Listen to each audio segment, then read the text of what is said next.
Hello, everyone. Uh, Back to starting a live class today. So I know there's some new people following with the Tai Chi Paradigm for Parkinson. So anyone that's new, just do the best you can, follow along. There's a lot of good information, I think, that will, support and help you, you know, uh, learn to train and practice, how to build maybe better balance, to understand why we need to relax more and let the body, um, you know, learn to release tension, because releasing tension is really important for us to be able to be mobile. And then along with that, we're building some coordination and, as a motor skill disorder, we want to build movements that our body maybe has stopped doing, or maybe learn movements that the body never did. So at the same time, we're building a better understanding and working the mind and the body.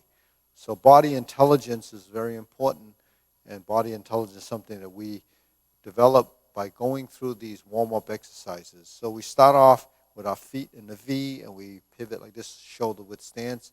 The hands go up like this. Most of you that have been following know that this is a circle.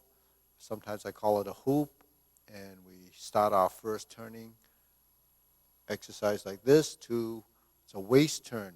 2, 3, 1, 2, 3, 1, 2, 3, 1, 2, 3, 1, 2, and stop. Hands here to the side. 1, 2, 3. Now the hand goes on the waist, and you bend to the side and let your body kind of round out on the side. You see how the hip kind of goes like that? So we're going to switch. 1, 2, 3. So this is mirror image. So my hand is going that way. This is my left arm. So you're doing your right side. Now you're bending to your left.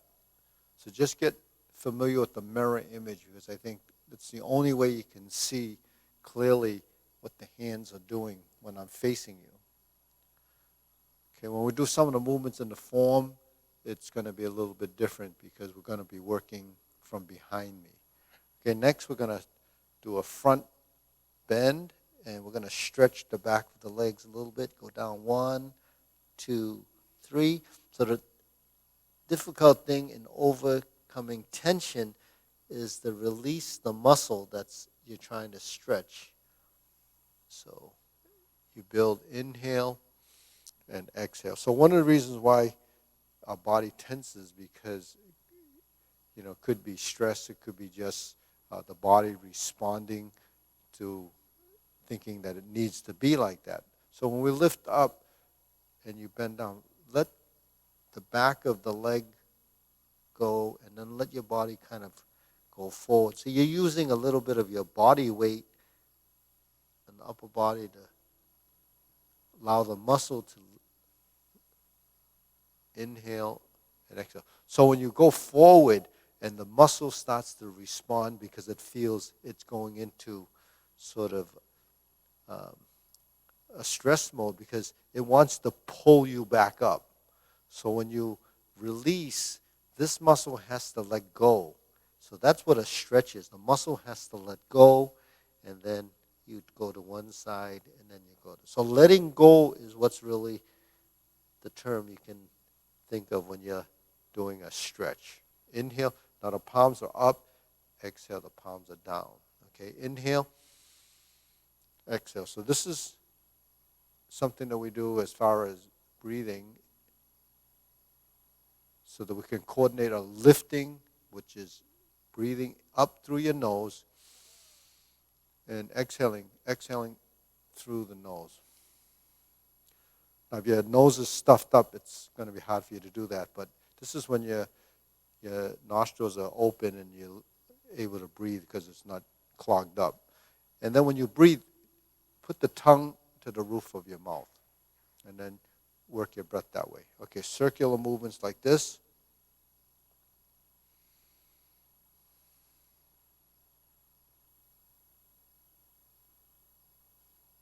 So we're just learning to shift and sway the body circularly like this. And remember, you want to keep the head fairly still. You don't want to be moving your head. Just you just kind of let your head float above the neck. So it's just moving inside of that space. Okay, now we're going to reverse.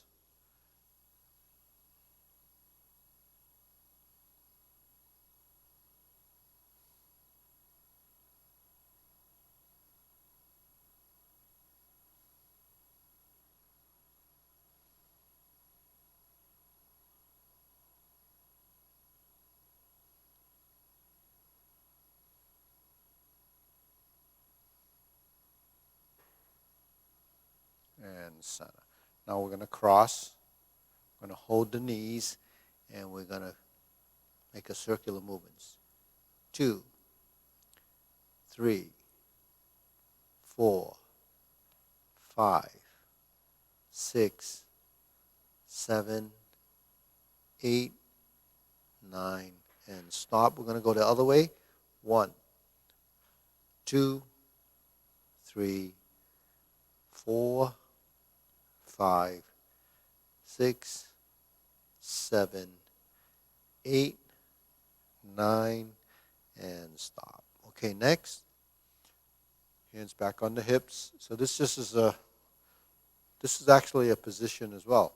So you want to just get used to putting your hands on your hip. It's just resting there, forms a couple of triangles here. And then I'm going to do the neck turning or head turning. 2, 3, 4, 5, 6, 7, 8, 9, 10. 1, 2. Back and forth. 1, 2, 3, 4, 5, 6, 7, 8, 9, 10. 1, 2. Center. Tilt to the side. 1, 2, 3, 4, 5, 6, 7, 8, 9, 10. Center. Okay, we're going to bend down. Make a couple of circles. 1, 2. Let's do one more. And then go around, reverse, go the other direction. 1, 2,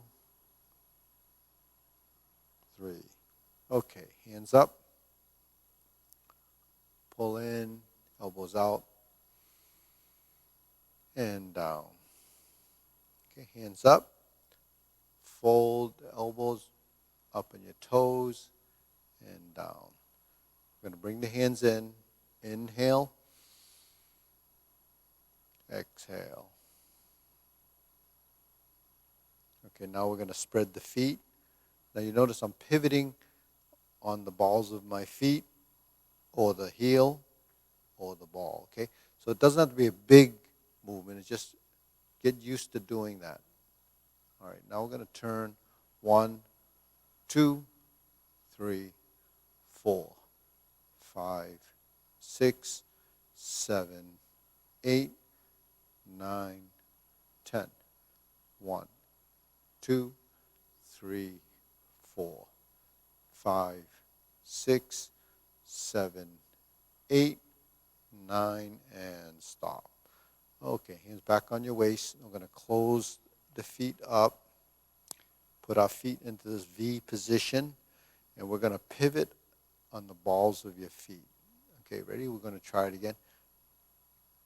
1, 2, 3, 4. 1,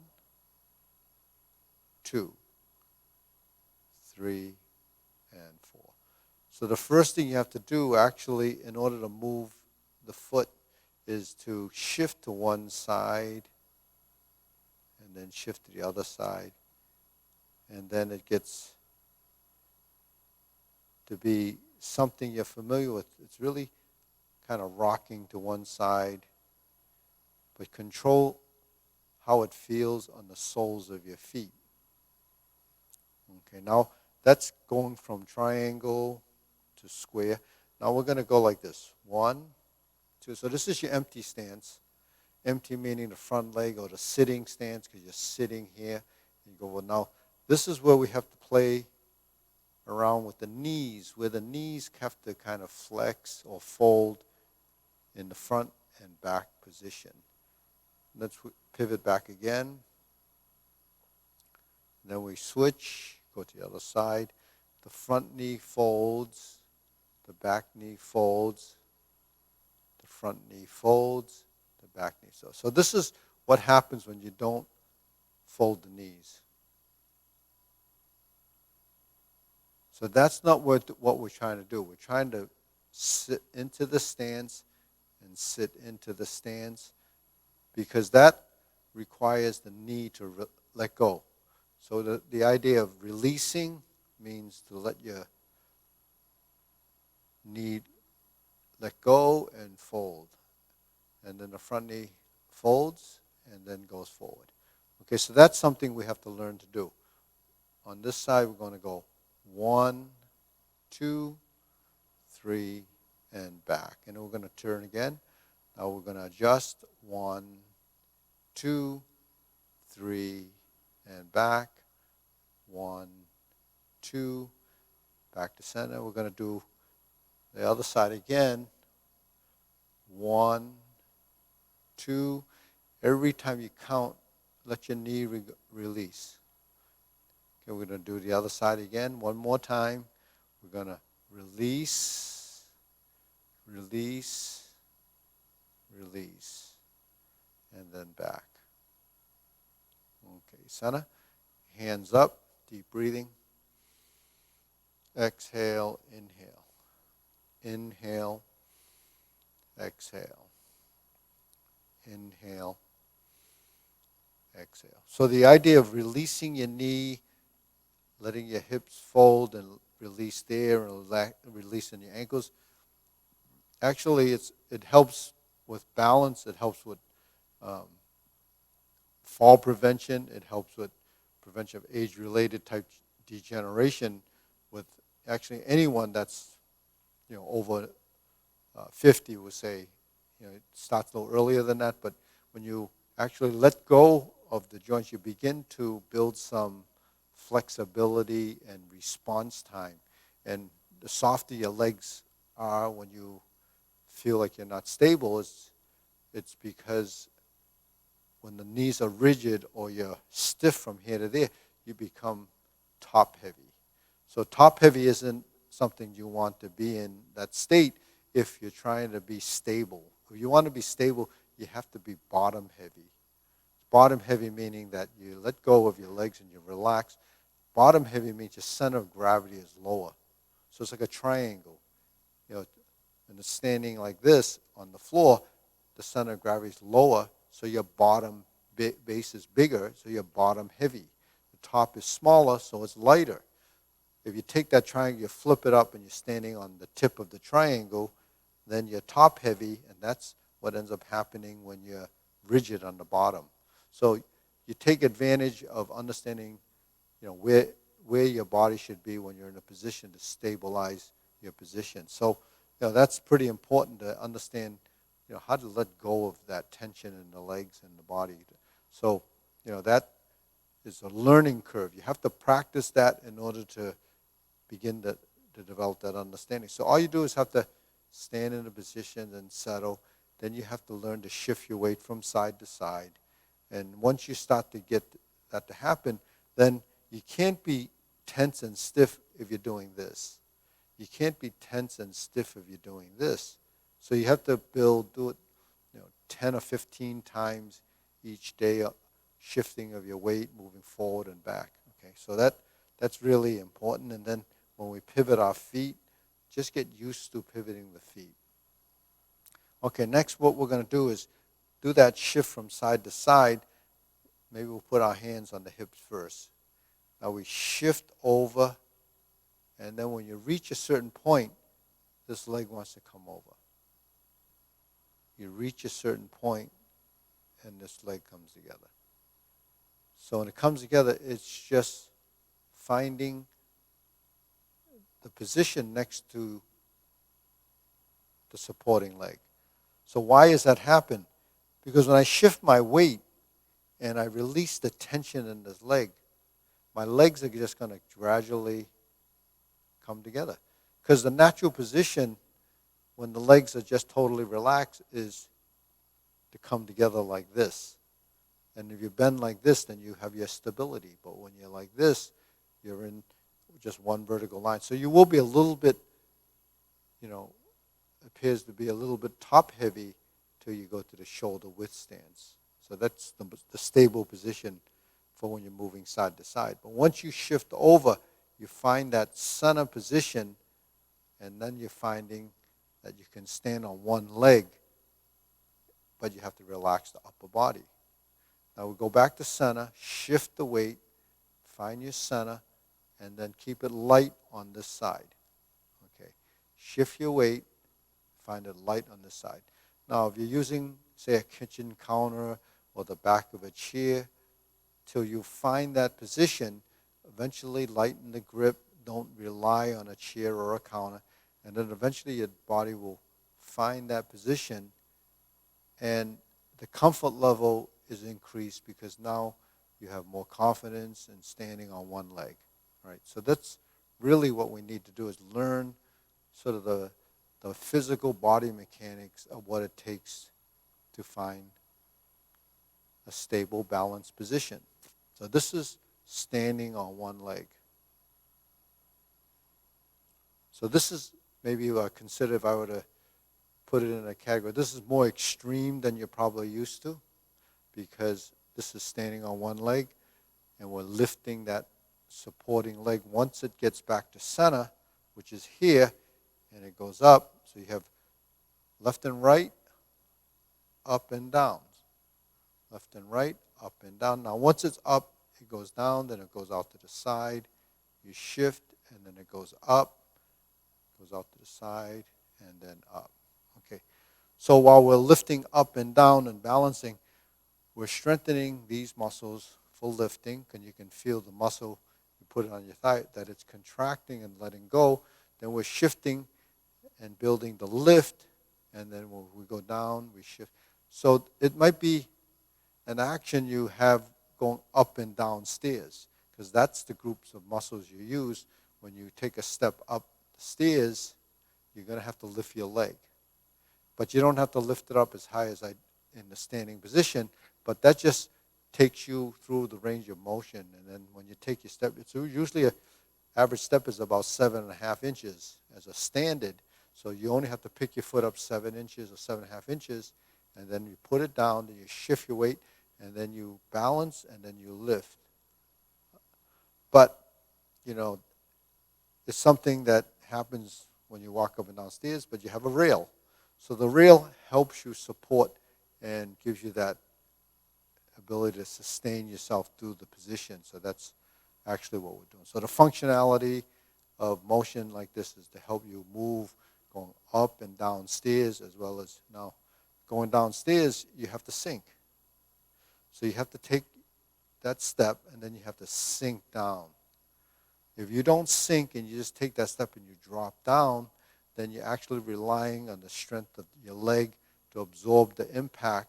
And if you misstep or the leg is a little bit weak, then you're going to have trouble sustaining yourself. So going downstairs could be a little bit more hazardous than normal. You would really have to build off that understanding.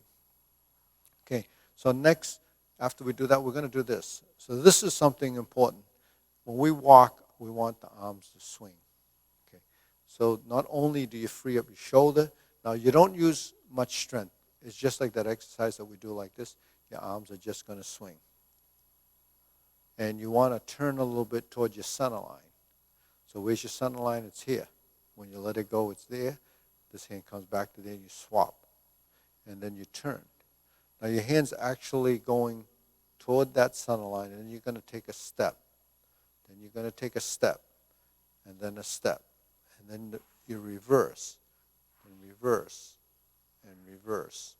Then you go 1, 2, 3. 1, 2, 3. 1, 2, 3. 1, 2, and 3. So you can see that relation, how that works as a coordination. So when I go like this, there's your step. That's your first one. Well, let's leave the weight here. 2, 3, 4, 5, 6, 7, 8, 9, 10. Take a step. 1, 2, 3, 4, 5, 6, 7, 8, 9, and 10. If I continued forward, it would look like this. If I continued backwards, it would be like that. So it does take a bit of thought when you're doing this, because you say, oh, which foot is going forward and which is going backwards. So then once you get a rhythm and a feeling of what actually happens, so this is something that you can practice and play around with till you feel comfortable with doing this. That's typical body mechanics for moving and walking, but also you're building balance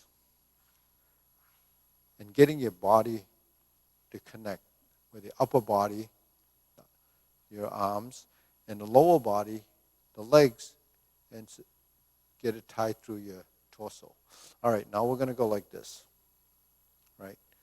So we're going to do that. Go out and come in.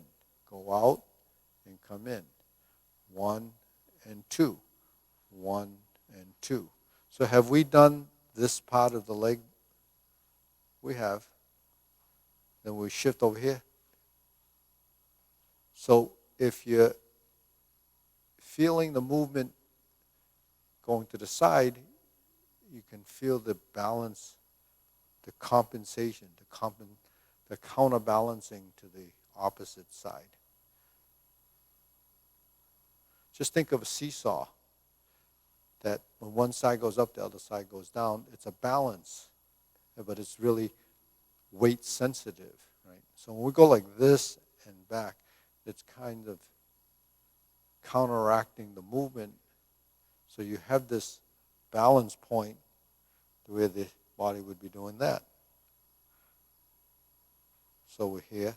So this is going opposite and then in. We're back to here. So when this goes in, that side wants to go out. When this goes out, or it goes this way, that wants to counterbalance that. So it's a balance. See? All right, deep breathing. Inhale. Exhale. Inhale. Exhale. Inhale. Exhale. So all these movements, when I say you can feel the counterbalance, if your body's stiff and it's kind of rigid, it can't feel the movements the same way as when you start to let it go, let the tension go. Because this is just a concept that you have to adapt to your daily activity, and the idea of how to balance your movement is something that you have to work through until your body learns to relax and becomes more sensitive. Because sensitivity to movement has to do with feeling. So feeling is a mindfulness and a consciousness of your position in space. So when when we stand here, we don't really pay attention to what's going on the bottom of our feet. We don't pay attention because we're so focused on what we see here. But actually, if you just bring the hands down and relax and lift your back a little bit, so you're just standing, you could feel your toes. You feel shifting from side to side to the soles of your feet, to the edges of your feet, to the balls of your feet as you move. And if we were to kind of go around like we're doing here, you're actually feeling the weight go from the toes to the heel, to the edge of your feet, and so forth, that there is something going on below where it's sending a response to your brain. Because it kind of tells your brain where you are. So that's part of proprioception. But at the same time, if you don't pay attention, you don't feel what that feels like. And then when you get into your footwork, and we think of the ball of the foot, or the heel, it becomes something you're much more aware of. Okay, so that was some of the footwork things. And another thing I've mentioned is that when we take a step and we get to square one and our feet are like this, if you turn, that's how we're going to go into that direction. Once the feet are together and I turn 90 degrees. So this is a real basic thing that we do in some of our footwork, to change directions. So if I really want to turn, I'd have to pivot off the heel to take me in that direction, then I can head that way. If I'm here and I turn 45 degrees, I'm going to go to the corner. So you look, once I'm in this corner, to get to that corner, I have to turn 90. Unless I turn 45 back to center, then turn again, and then go like that. So you can do it, pivot once, you can double pivot, and it takes you in the direction. As soon as you bring weight, then you go down, and you go down, and then you're back to center. Then you turn, you go down, down, down, and pivot, and turn. Okay, so between this, okay, and this is pivoting on the ball of the foot. Okay, so a lot of this is just, for some of you, it's completely new, especially if you have a little trouble turning in a direction. Learn to do this, because it's the same idea we've been talking about, is that your feet are like the tires in your car. They're going to steer you in a direction, and then you're going to take your steps in that direction. If I want to go in a circle, I just continue to pivot around, and I'm back to square one. So that's how we would make a circle. And we're just kind of carving out the direction of movement. So that's another sample of how we can learn to change directions, because it's just an idea, it's a concept, it's a mechanism. And when you build these mechanisms into your footwork, then you have much more mobility. It's building a heightened awareness and sensitivity and a strategy. Everything we're talking about is a strategy. What can I do to prevent progression? What can I do to help me get into a position, of strength rather than a position of weakness? So one of the things you don't want to do is try to avoid taking, the baby step type thing, because that actually is heightening a little bit of feeling, but at the same time, you're not really sure of where you're going. Make a movement very distinct. Turn and pause, and then take your step. Turn and pause. So that pausing and turning kind of, because you're conscious of it, heightens that relationship between direction, movement, and space. If you can combine those three ideas, working constantly trying to heighten that understanding, then you're going to be ahead of the curve, because you're really training to understand that. All right. So, with that said, I'm going to go to silk reeling, and that's actually taking that step to the side a little bit. And we're going to go forward and back. So you notice everything we do really involves the legs. And we're going to go like this and like this. Let's hold the ball, and we're going to go forward and back. Now let's look at the lead hand. The lead hand is this. Let's go forward and back, forward and back. When we get back, this hand does that.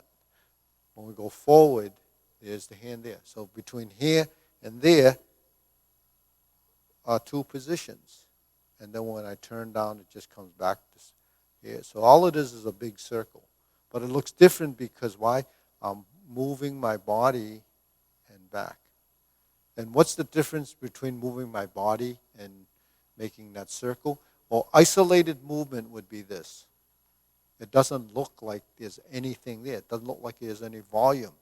When I go like this, and I go like this, you see a fullness in that movement.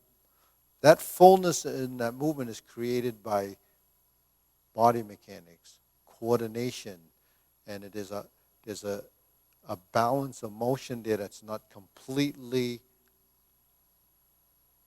isolated as a one-sided dominant motion. That's really what a stiff arm movement kind of looks like. So we're recreating this space, and then once it gets to here, you bring in the other hand. This hand is doing this, like you're waving from someone behind and coming forward. So you're coming forward. But actually, we stay here, and then this hand is here. So when the forward hand comes around and you ends up in the lower position, this hand caps the top, and it becomes the top part, and that's holding the ball. And when we go back and we're starting here, it becomes 1, 2, 3, 4, and when this becomes that, 1, 2, 3, 4, this becomes leading you in the direction. But look at this I did without turning. Look what happens.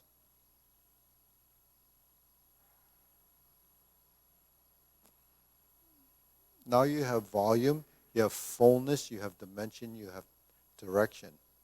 Okay, so your ultimate goal is to build volume in space, track the direction of your movement, and then integrate it so you have a continuity of motion that seems to be very natural. So this is that big circle. Now, if it wasn't continuous and uninhibited, then the circle would look kind of choppy. So if the movements become choppy, that means they become broken. If they're broken, it means there's no continuity. So when I go like this, and I go like this, and this is that same movement, I'm just sitting back and doing this. Now when I do this and I lean and then I turn, then the whole dimension of movement starts to be 1, 2, 3, 4, and 5. 1, 2, 3, 4, 5. 1, 2, 3, 4, and 5. 1, 2, 3, and 4. So that's what we're doing when we're building integration. Our silk reeling exercise is that, and it's important because the body can only avoid rigidity through movement. So rigidity is something we want to avoid. We don't need to do things or feel, or at least experience what that tension feels like, and then feel the letting go of that tension. If you lift your arms up and you relax, that's what it is to let go. Because letting go means to delete the tension and releasing the muscle that actually is holding that up. So you can go like this and then like this, like we do here, or you can do this and change the directions. So this is directly behind, this is taking it and going downward. Okay. So this is what we would do in preparation, would be a circular movement like that. Okay, but before doing that, let's cross the forearm. Crossing the hand. Okay, when the hand's like this, if I bring this hand up and I bring this hand up, that's crossing. Depending on which hand I put on top or on the outside, one has to come to the inside first. Now, keeping this side out, I'm going to move 1 foot forward. And I'm going to open and cross again. I'm going to just do a few of these. So this is expand and contract, expand and contract, open and close. Okay, another side. We're going to cross. So this is on the front side. Now you see how the hand just folds? Folds and open, cross, open and close. So these are going like side to side. But when I come to this position, it's kind of like my hands are lifting and folding from below. So it's like taking something or a cup, and that's actually what has to happen. Depending on where it goes. Look at this. This is vertical. Okay. This is slanted. Okay. So depending, and you can see the action. If I have a cup of water, I go like this, it's going right over the shoulder. If a cup of water like this, I go like that, it's going over the other shoulder. So you can see when the hands go like this, where the different directions are. Those are directions of force.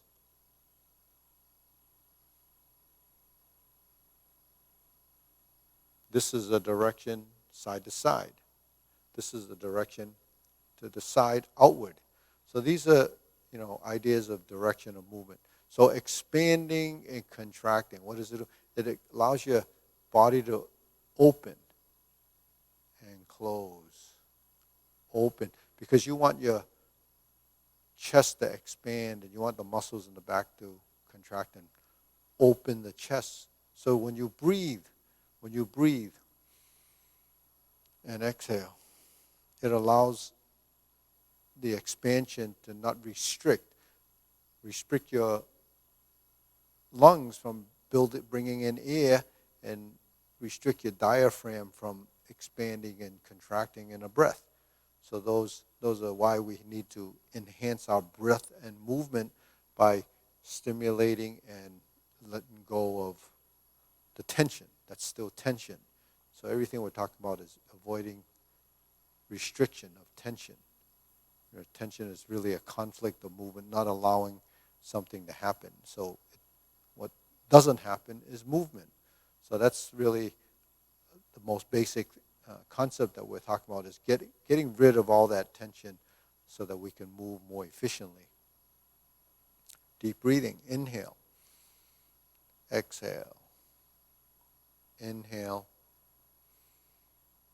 Exhale. Then we have this preparation movement again, and we're going to go through that again just to take us through, because this is the first movement in the Tai Chi form. So it's called preparation of the form.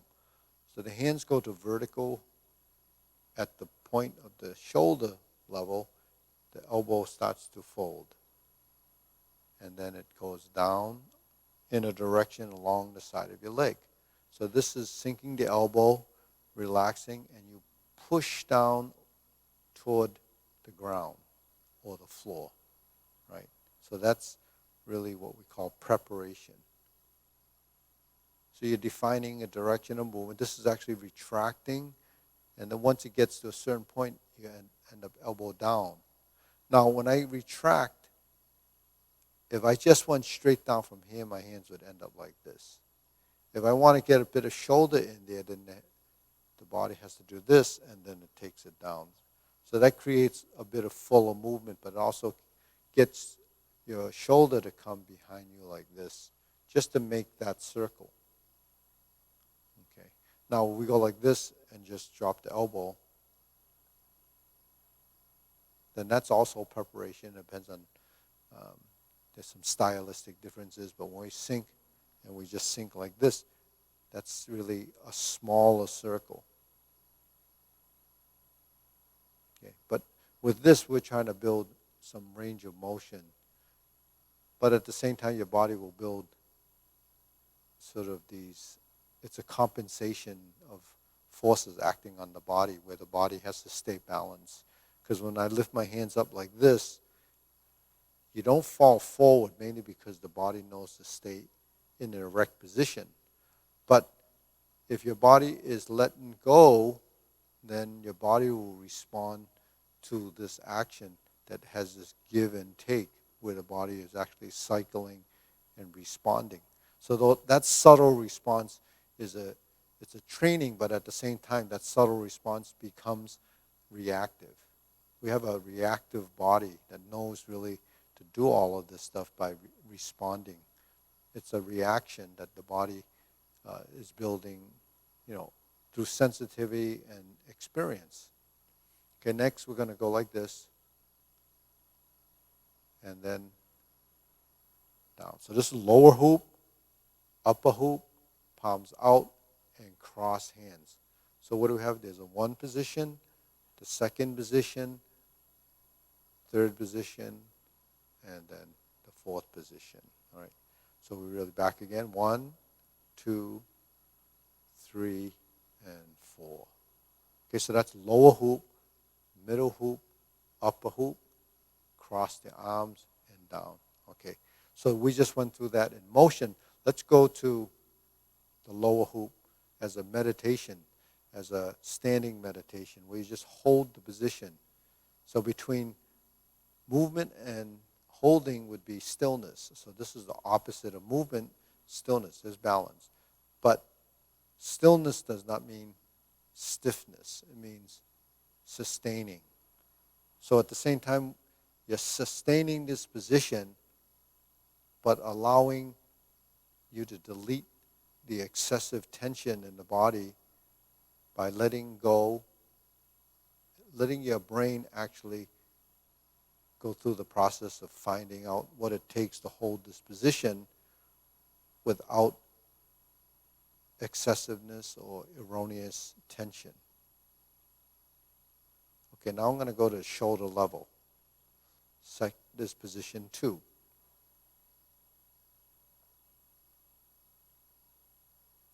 Now, position 3. Now, these last 3 exercises, or these 3 exercises, your knees are slightly bent and they're relaxed. Relax the ankles, the knees, and the hips. Keep the chin in slightly. Relax the nape of the neck and feel comfortable in the position. Okay, and you can do this on your own. Then we lower the hands until we find a side position for the hands along the side of the leg, and then you start to lift up, but don't tip the head. Just feel like you're pulling up from a string that's tied to the top of your head, and it's pulling you up, and you're staying grounded on the other end, so now your body is just as if it's separating. So you're lifting your spine. So it's a feeling of lifting, but you do actually feel an elongation because you're opening up the rib cage, you're lifting your neck, so it feels like your spine is lifting. Okay, so it is lifting in a sense that you're mindfully allowing your vertebrae to open so that it doesn't feel like it's collapsing on itself. Now, we're up. Now extend the fingertips.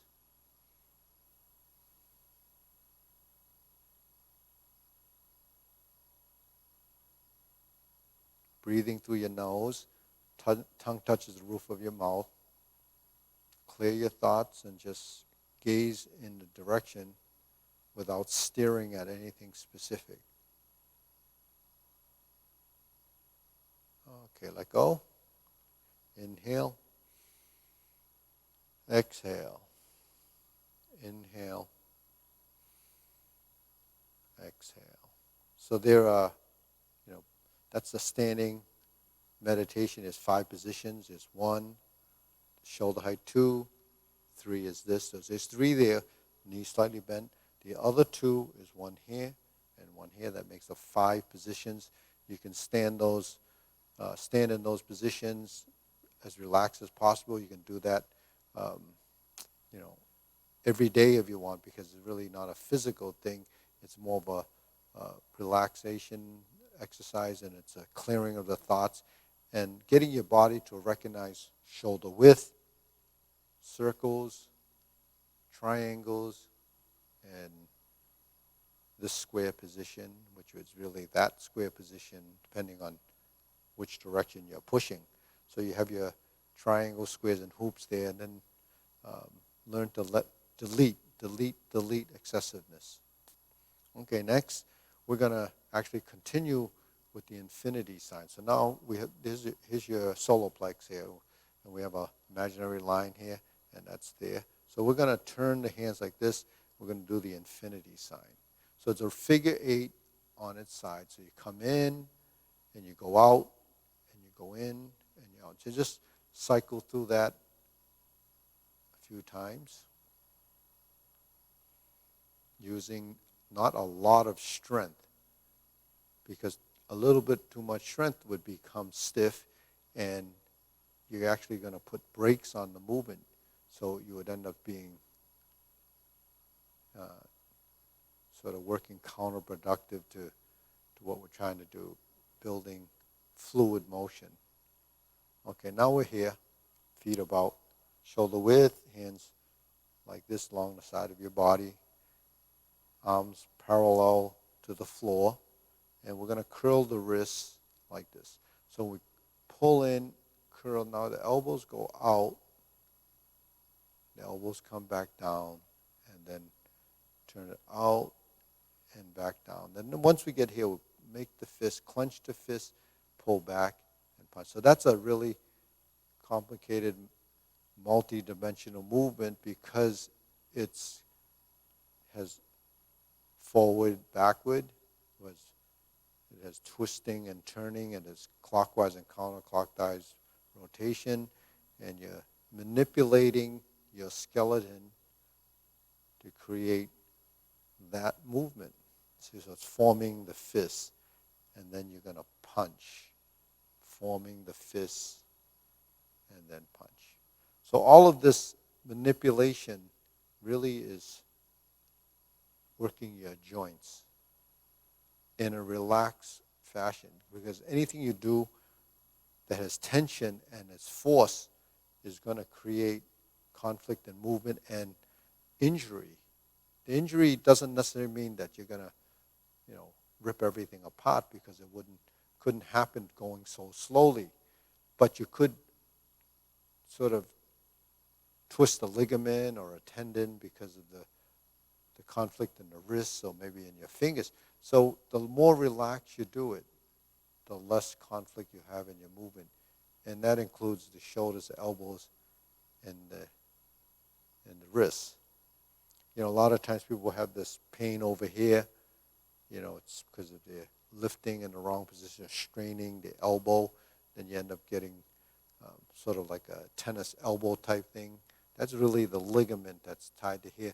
Then you're doing something, even lifting a frying pan that's too heavy, or a pot that's too heavy that's filled with water, and you can't support it, and you try to do it, or even lifting a paint can at the wrong point, you can actually strain this ligament, and then it gets inflamed. So when we're doing this, you're moving that joint, and that's what we're trying to do, is get good circulation. Deep breathing, inhale. Inhale. Exhale. Inhale. Exhale.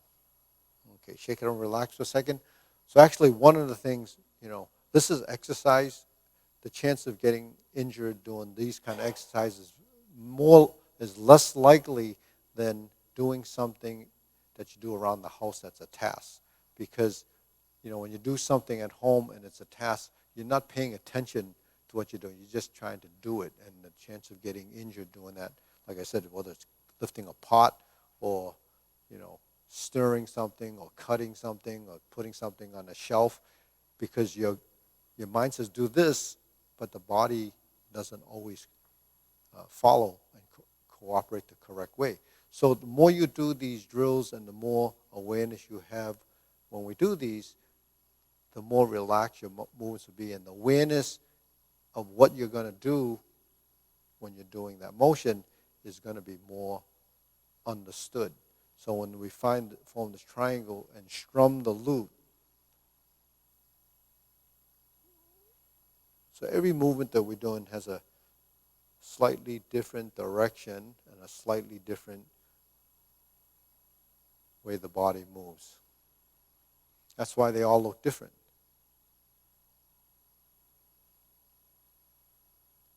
So this is called strum the loop. And then if we separate the hands, we see that this is a draw down, and it's next to the elbow. When we bring this hand up, draw down just next to the elbow. When we thumb up like this on the same side and bring the back hand together like you're clapping, 90 degrees, middle finger and thumb, alternate the shoulders. Let's just do it a few times. So here we're moving the shoulders, the elbow goes up, shoulder goes down, elbow goes up, shoulder goes down. So just building a relationship between right and left, integration of body.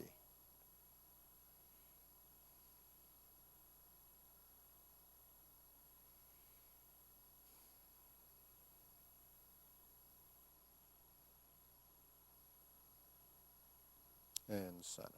Okay, bring your hands down. Let's bring it up to the center. Turn and draw the bow. Turn and draw the bow. Turn and draw the bow. Turn and draw the bow. So this is aligning your body like this.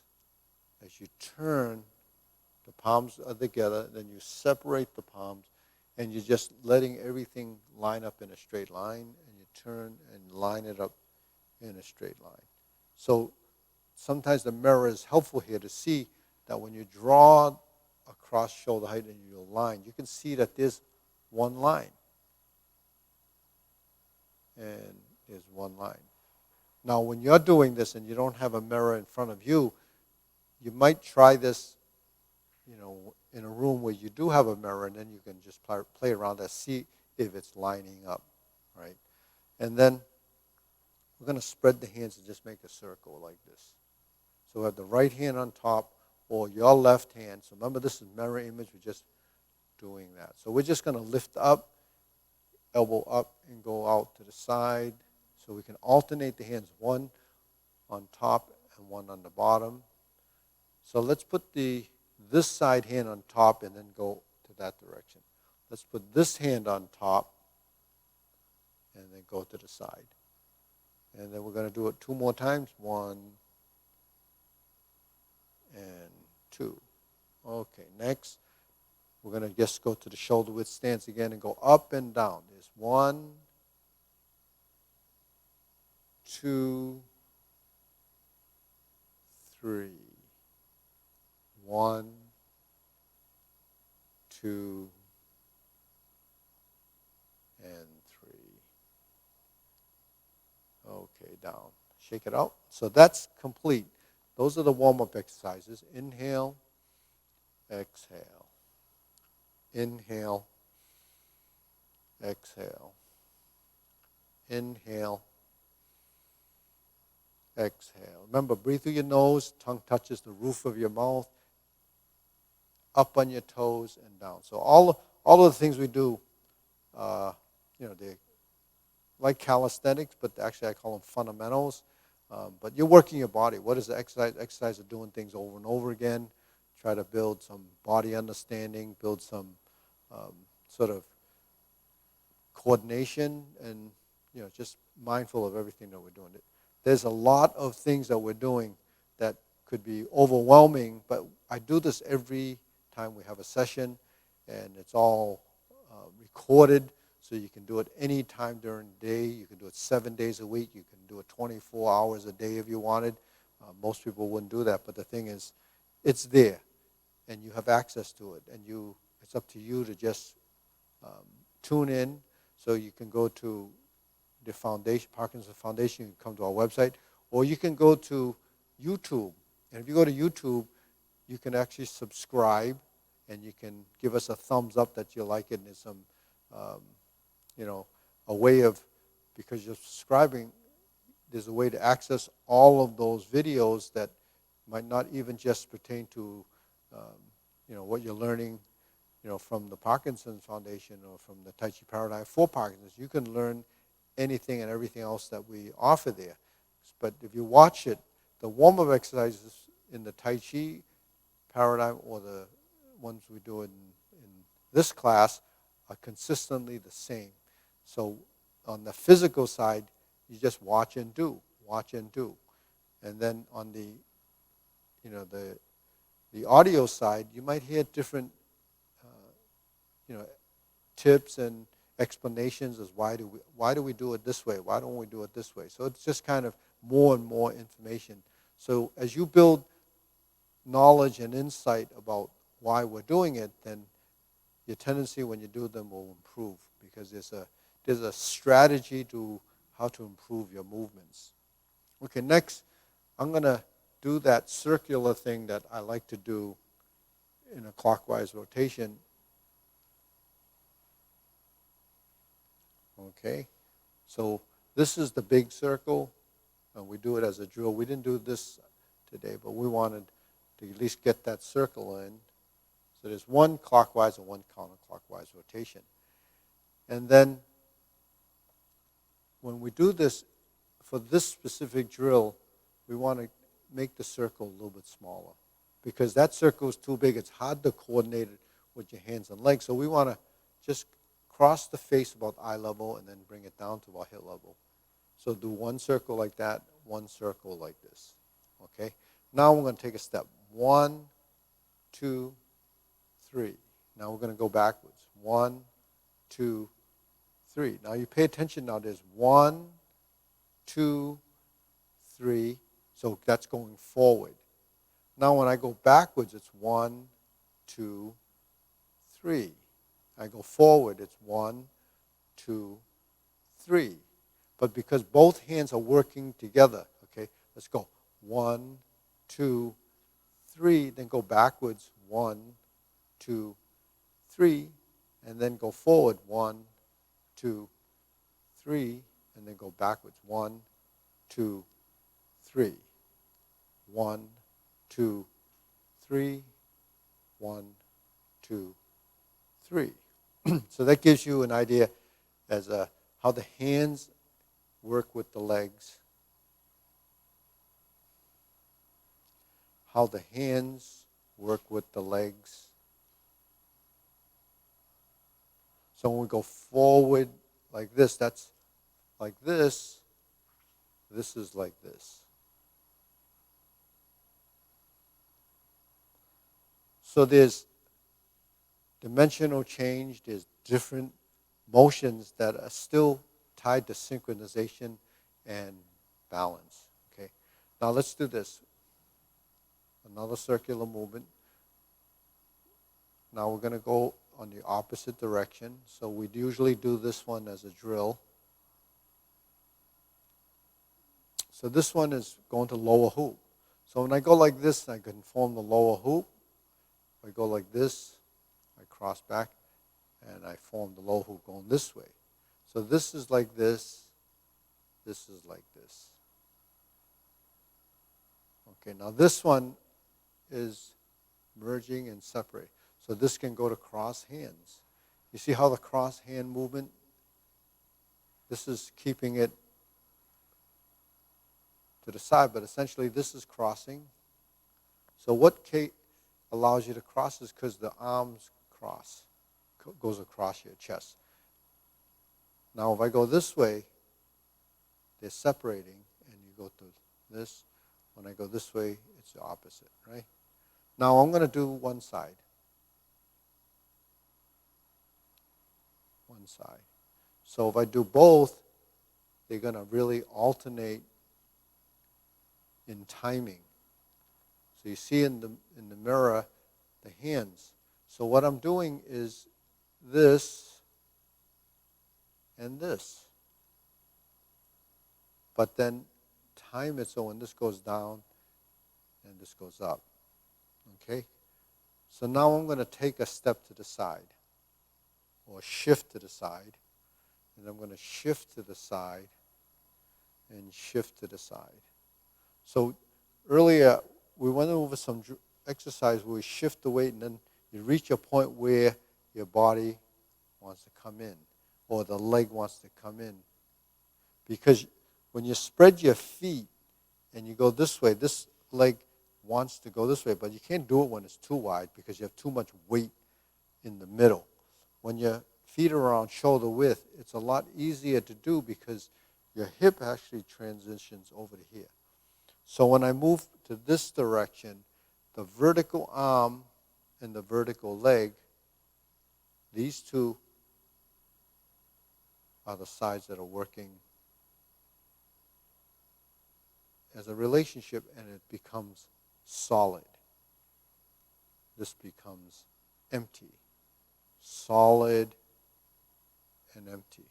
So that relation of solid and empty, emptying and solid, is kind of filling and emptying, filling and emptying. Filling with weight and emptying, filling with weight and emptying. So that's a side-to-side movement. And then just to take it a step further, we're going to take it one step beyond to the outside. So that takes you into that direction. To take you in this direction, takes you in this direction, takes you in that direction. You can see how the hands are constantly moving while the legs. So that's multitasking. Taking the movements and blending it. And I use a lot of the same terms, but integration of body, coordination, moving so that you have this relationship is what we're trying to build. Because understanding movement and relationship, is something not a lot of people are very good at, especially if you're not someone that's teaching this kind of thing. So even getting to understand it on a really superficial, basic level is still, a bit of training and practice. But the thing is, once you sort of understand that this is what is necessary to prevent age-related degeneration or progressive of any kind of motor skill, that you have to understand how to do it. And not knowing how to do it is what most people are up against. Most people really don't have a clue as to how you develop your coordination, especially if you never really went through a process of learning it. A lot of us, most of us are kind of, book learned, but not very physically learned. And physically learned doesn't even mean just on an athletic level. If you don't use certain implements, if you're not a gardener, if you're not a crafts person, or if you're not someone that does things that require certain implements to use, then you're not going to be very good at it. So that's really what we can understand through doing. The more you do something, the better your understanding will be. And then on that note, I think, I hope you enjoyed this class. Like I said, you can go to YouTube and give us a thumbs up and subscribe. We're going to do this again on Thursday. And, as I mentioned, not in this class earlier, but in May 18th, actually, things start to open up. And people that are watching you might be thinking, if you follow the classes, we're going to continue to stream regardless if we open back the brick and mortar site, because classes will begin again. It's going to be a soft opening, but we're going to have to figure out a time and a date for the classes. And we'll see that we can do it gradually, so we see how people accept and adapt to the norms of today. So we'll see what happens after Monday. But meanwhile, do the streaming, and I'll see you next time.